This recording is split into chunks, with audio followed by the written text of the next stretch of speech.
This is the final presentation for the full stack pathway. So there's two teams here. There's full stack 1 and 2. There's one team that merged, and then another team. And then we actually have another session going on. So they're still working on their projects and their presentations will be later on. But yeah, let's get started with team 1/2. And it looks like just Ryan is here representing the team. Okay.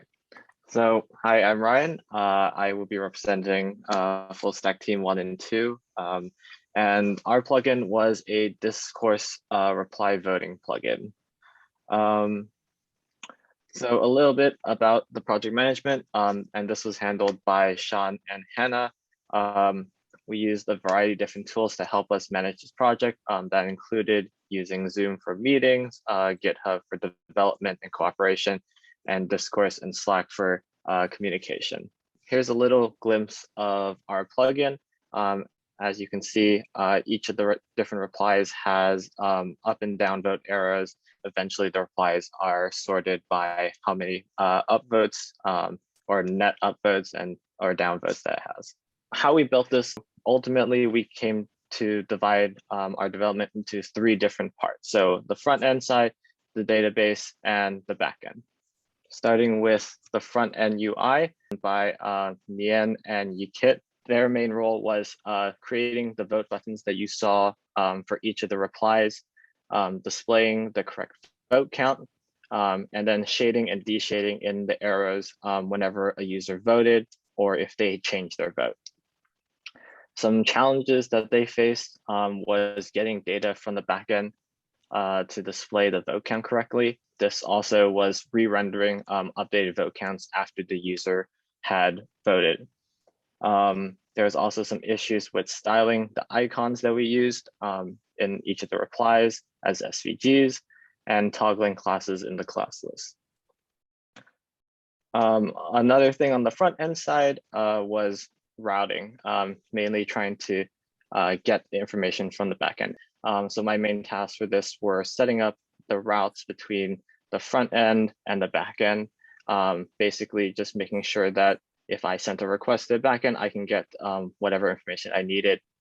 Next is the database portion of our plugin. This is something that I also handled. So this was mainly designing and setting up the database.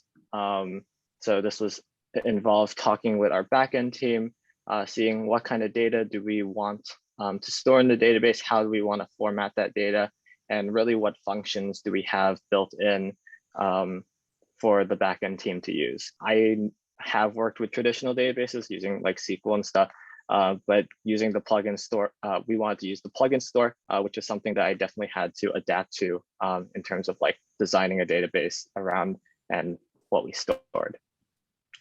And finally is the backend. So they had basically 2 different things that they had to set up. Firstly was the controller. So this was where a lot of our functions were done in the backend. So it would listen to requests from the front end and basically return, either the counts or like a specific vote from the database and basically process any information. So like if someone voted, it would process their information, package it in the correct way, and make sure that the database could accept that. And secondly was the routes. This was mainly just figuring out what kind of requests we wanted to use. So we used some GET requests, some POST requests, some delete requests, and really making sure that all these routes were directed to the correct actions in the backend controller. This was something completely new to most of us. We hadn't worked with a lot of these languages and a lot of these technologies.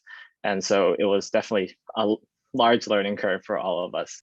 So here's just a random post that we have running on my local instance of Discourse. As you can see, there's like a bunch of replies here. So me as a user am able to upvote at this as I please to now re-click and see that it now removed my vote. If I say I I upvoted it once, but then I decided, oh, I don't really like it anymore, so I'm gonna downvote it. So now it will change your vote to a downvote. And yeah, that is pretty much it. Awesome. Yeah, so that should be it for today's meeting. So thanks everyone for attending.